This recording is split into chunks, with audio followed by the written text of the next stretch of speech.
Hey guys, welcome back to my channel. We're going to be continuing our discussion on orbitals, hybridization, and steric number. However, if you have not watched the first video concerning orbitals, I would definitely recommend going back and watching that. I also want to preface this by saying I will be adding this document that I'm working on down below in the description. It will be a blank, so you can print it out, add it to your computer, and then you can work along and take notes as I'm speaking. So feel free to open that up and let's get started. So we left off last time talking about the periodic table and how to visualize our orbitals, but now we're going to be talking about hybridization. So what really is it? It occurs when atoms try to form these bonds. In order to form bonds with one another, their orbitals first must fuse to make these hybrid orbitals that are going to have some name with S and P, because when we're talking about hybridization, we're talking about hybrids of the fusion of P and S orbitals. We're not going to be dealing with D and F orbitals here. So depending on how many fuse together, they can have different sizes and properties and different amounts of S and P character. So I have this example down below. We're going to do a little bit of baking, and I'm going to be using this to help you guys visualize how these hybrids are fused and what it really means to have S and P character. So first I'm going to write the names. We have SP, SP2, and SP3. So these are the different names of the hybrid orbitals. I just wanted you guys to be aware. So first off, I want you guys to notice one thing.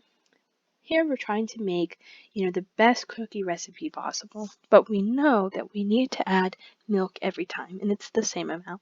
So each time we're going to add 1 cup of milk, but our amount of flour differs. The next thing, I want you to think about the milk being the s orbital. Then I want you to think about each bag of flour as a p orbital. So remember, we have up to 3 p orbitals, but we don't necessarily have to add them all the time. Okay, so let's start off with our first recipe. We add 1 cup of milk to 1 cup of flour. We're able to get out 2 cookies, and each of these cookies, we're going to call them SP cookies, are 50% milk, which is our S, and 50% flour, which is our P. Because we've added equal amounts of milk and flour, therefore it's half milk, half flour, right? Okay, so let's try a different recipe. Again, we always have to add our 1 cup of milk, but this time we're going to double the amount of flour by adding 2 cups. And with this new amount of flour, we're now able to make 3 cookies, and we're going to call these guys SP2 cookies. Okay, and these guys are 33% milk and 66% flour. Alright, and last but not least, we're adding our 1 cup of milk to now 3 cups of flour, and we're able to make 4 cookies. We're going to call each of these SP3 cookies.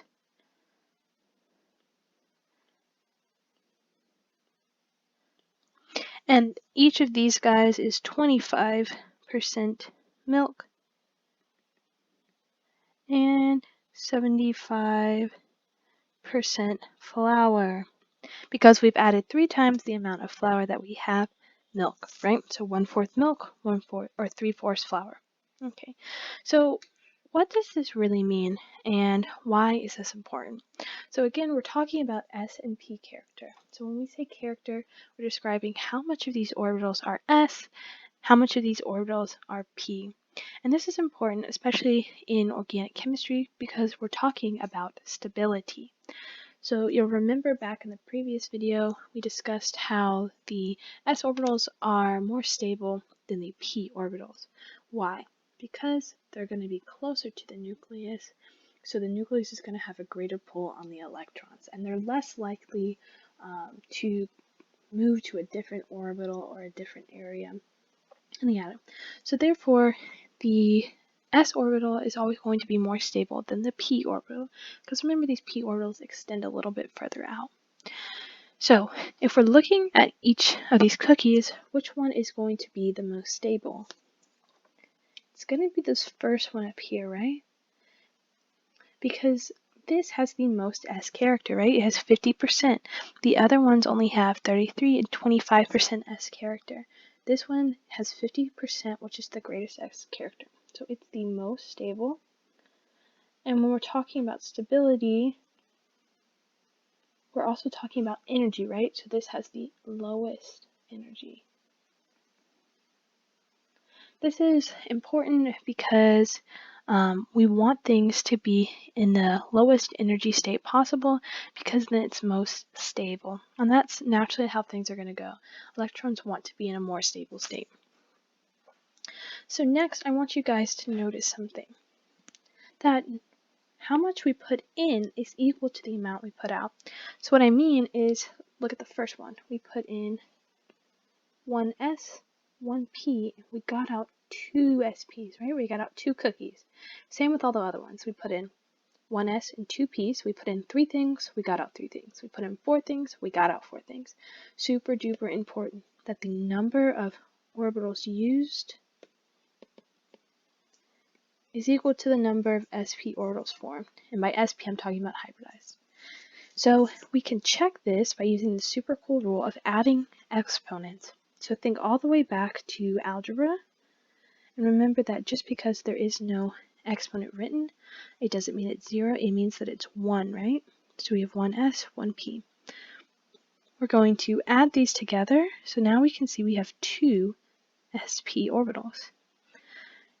Try this with sp2, where we have 1, add, so now we have 3 sp2s. So we have sp3, we have 4 sp3s. This can be a bit confusing because you read sp3 and you think, oh, I have 3 orbitals. No, it's 4 because it's 3p plus 1s, right? The number we put in is equal to the number we get out. And remember that we will never have more or less, and that the name that we've given each of these cookies, so the first one's sp, then sp2 and sp3, they're all hybridized orbitals, right? But they're different because we've added different amounts of p's, different amounts overall, and so this can lead us to have different types of bonding occur between these atoms. All right, so next we have sigma and pi bonds. These are types of bonds that these hybridized orbitals can be involved with. So first, a sigma bond. So I want to note that sigma, the letter sigma is a Greek letter, can be written like this, so you may see it written like this. It is formed by the end-on-end overlap of either 2 sp hybridized orbitals, and when I say sp, I just mean any hybridized orbital in general, or 1s and 1 sp. So what does end-on-end overlap mean? Well, think about it like this. Imagine you're going to shake hands with somebody. You're going to extend your arm, and you're only going to grip them by the fingertips by the hand, so by the very end. So really, you're only overlapping a very small amount of their arm. It's different if you were going to grasp their forearm, right? Because then you would be overlapping a lot more, and it would be a much stronger grip. So what do these sigma bonds look like? Well, you can either have 2 hybridized orbitals overlap. Remember, these can be sp, sp2, or sp3, doesn't matter. And this part right here is our sigma bond. Same thing can occur with a hybridized orbital and an s orbital. And this overlap is our sigma bond as well. Alright, next we have our pi bonds. They are formed by the sideways overlap of 2 unhybridized p orbitals. Super important. A pi bond is never ever formed by hybridized orbitals. It's always 2 unhybridized p orbitals. Now, what does sideways overlap mean? Again, think about it like this. Instead of shaking someone's hand, you're grasping their forearm. So you're really overlapping your arm with somebody else's, but instead of grabbing it at the end, you're kind of grabbing their arm on the side, right? So let's draw this out. we're going to have our two p orbitals. And their bond, we're going to draw it like this. Now, a lot of students get confused with this. Although it looks like there's two separate bonds with these two blue lines, each one of these is one bond, right? So this is one bond, because remember that each of these nodes is one p orbital, right? So this is not four separate orbitals with two bonds between them. No, it's two orbitals with one bond. Please don't get that confused.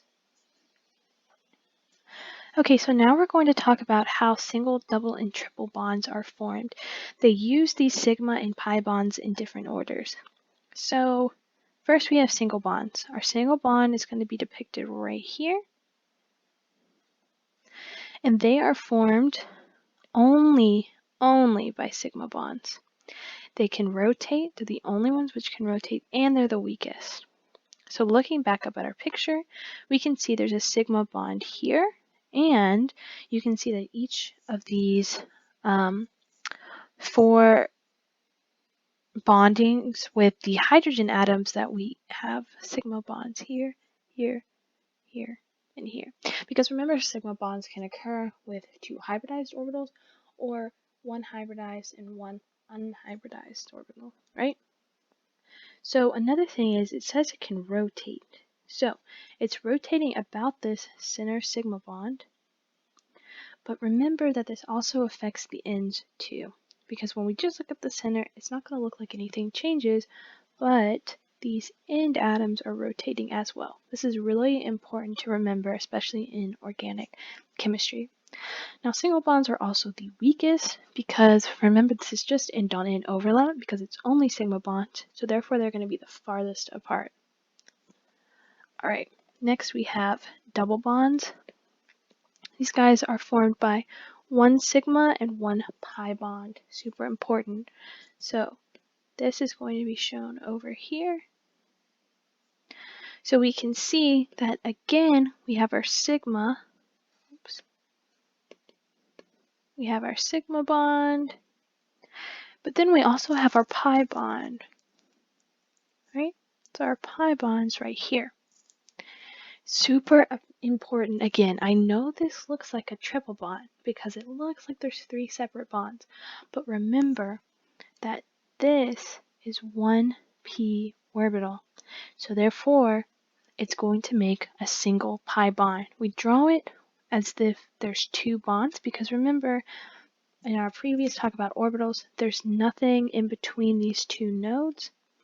So remember that this is one pi bond making a double bond. Even though it looks like there's three things making a triple bond, it's a double.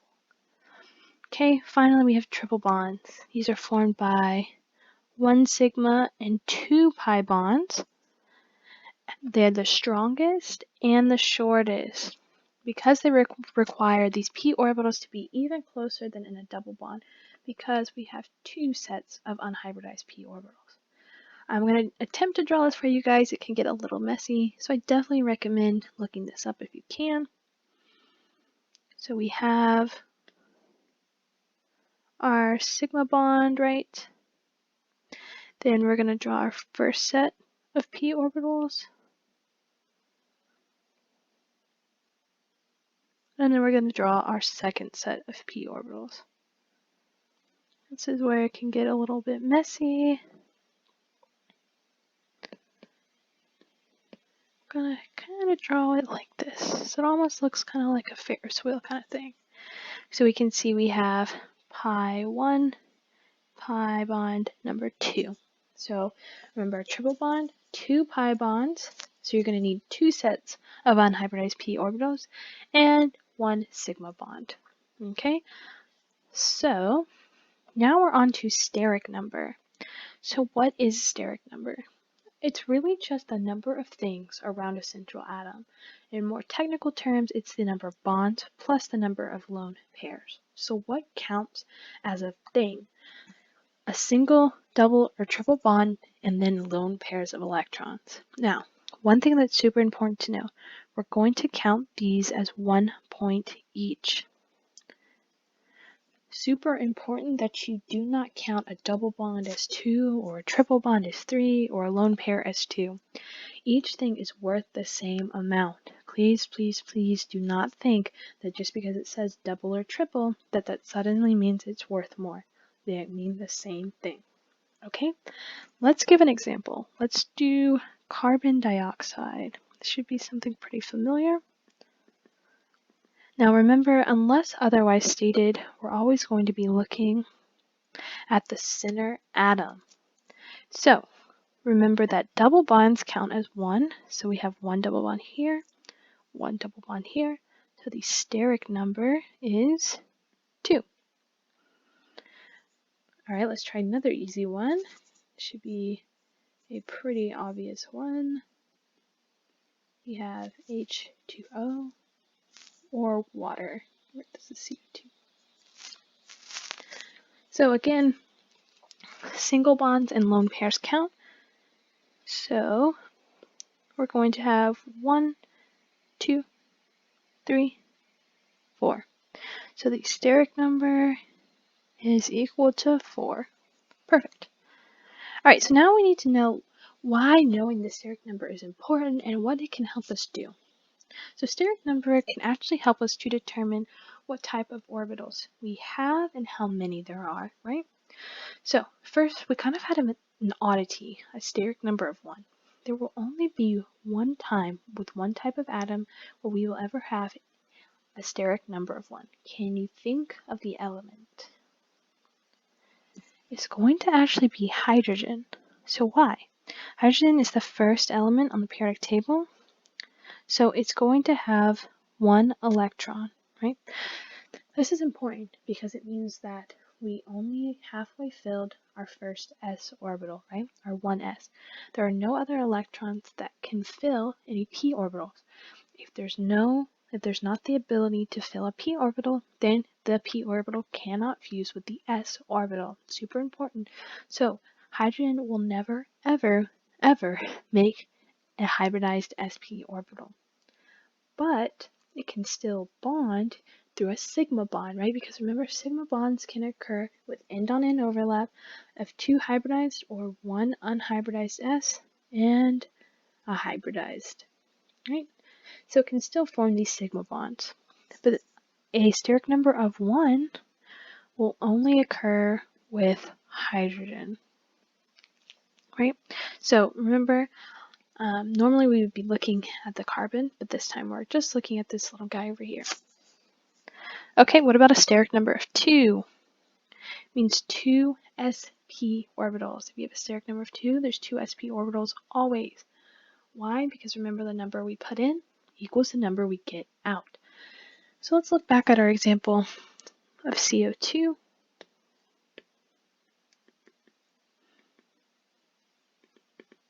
Again, we're only looking at this center carbon. So we see that the steric number is 2 because there's 2 double bonds. But let's draw this out. What does this really look like? Well, remember, with the double bond, we have 1 sigma.